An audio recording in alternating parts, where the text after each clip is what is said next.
Откуда берутся токсины? Так ли опасны свободные радикалы? Нужно ли заниматься детоксом и как часто это делать? Это экспертное мнение. С вами Дарья Киншт. Давайте разбираться.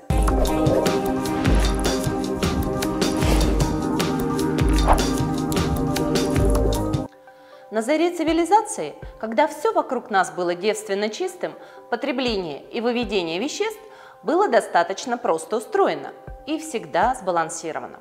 В процессе эволюции выделительные системы, отвечающие за очищение организма, постепенно усложнялись и приобретали новые функции. Многие думают, что лишь только одна печень ответственна за обезвреживание токсинов.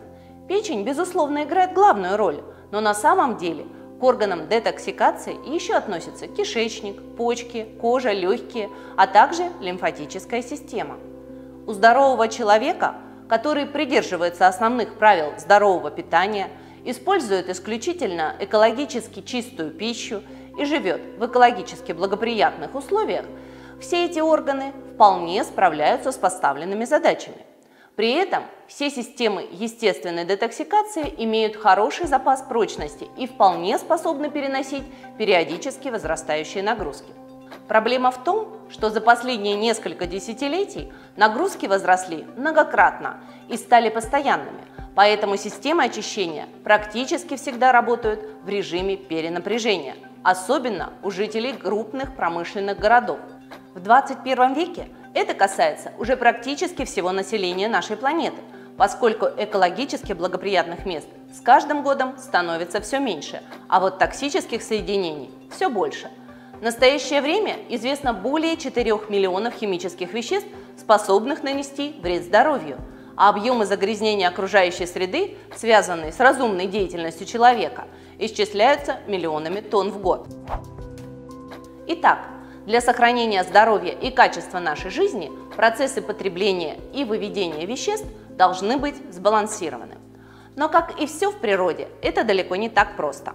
Дело в том, что помимо токсинов, поступающих из внешней среды, в процессе жизнедеятельности каждой клетки нашего организма образуются вещества, обладающие вредоносным потенциалом.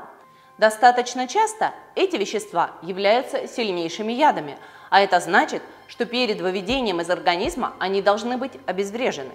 К этому стоит также добавить необходимость обезвреживания свободных радикалов, которые особенно агрессивны в отношении клеточных мембран и способны запускать цепные реакции, приводящие к массовой гибели клеток. Само собой, погрешности в питании и образе жизни способны значительно повысить образование подобных токсинов в процессе обмена веществ.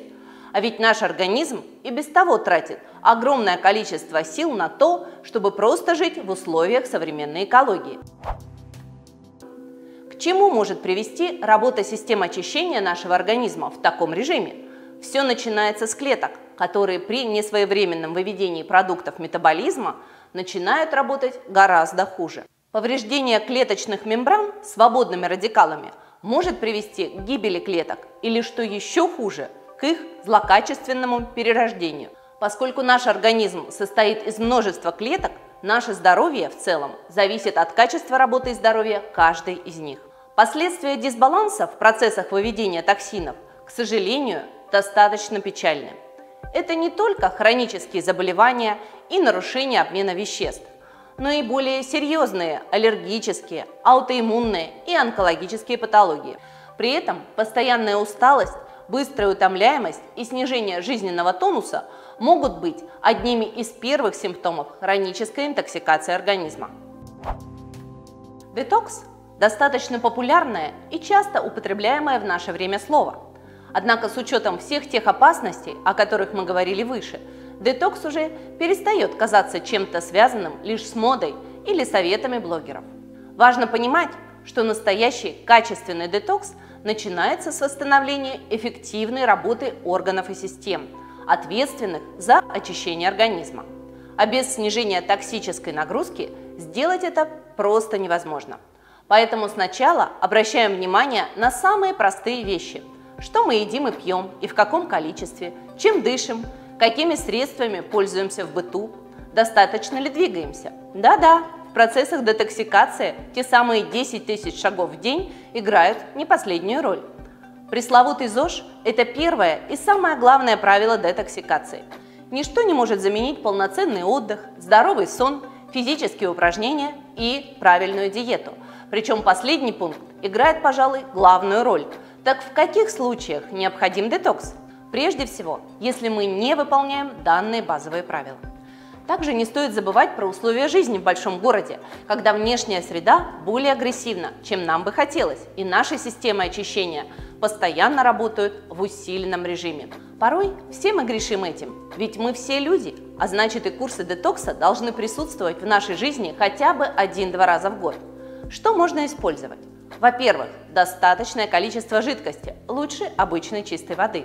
К сожалению, эта привычка есть не у всех. Но в наших силах ее выработать, постепенно приучая свой организм, поскольку без этого никакие токсины мы вывести не сможем. Во-вторых, выбирая дополнительные средства, стоит отдавать предпочтение натуральным, растительным, которые созданы природой, а значит, как правило, действуют сразу на несколько систем очищения, лишены побочных эффектов и при этом эффективны. Приведу несколько примеров растительных экстрактов и других природных средств с хорошо изученным воздействием на естественные системы детоксикации. Пищевые индолы, такие как индол-3-карбинол, способны стимулировать активность цитохрома P450, одного из основных ферментов первой фазы детоксикации в печени. Эти вещества в большом количестве содержатся в овощах семейства крестоцветных, таких как капуста, редька, редис или крест-салат. Также способностью активировать цитохром P450 обладают трансресвератрол и дегидрокверцетин. Само собой, мало активировать одну лишь только первую фазу биотрансформации токсинов, ведь для того, чтобы перевести промежуточные продукты в растворимую форму и окончательно вывести из организма, необходима активация второй фазы. Здесь на помощь приходят токотриенол, витамины А и С, причем желательно в натуральной форме, а также альфа-липоевая кислота. Отдельно стоит позаботиться о защите от избытка свободных радикалов.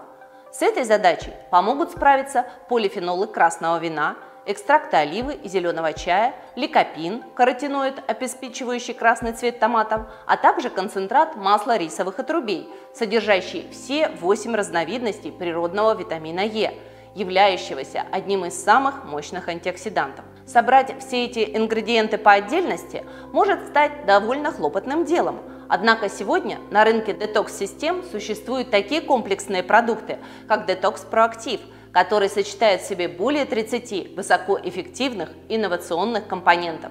Среди них есть и те, что воздействуют на обе фазы обезвреживания токсинов в печени, обеспечивают многоуровневую защиту от свободных радикалов, нормализуют обмен веществ, регулируют уровень глюкозы в крови, способствуют выведению холестерина и мочевой кислоты, а также активируют защитные функции иммунной системы.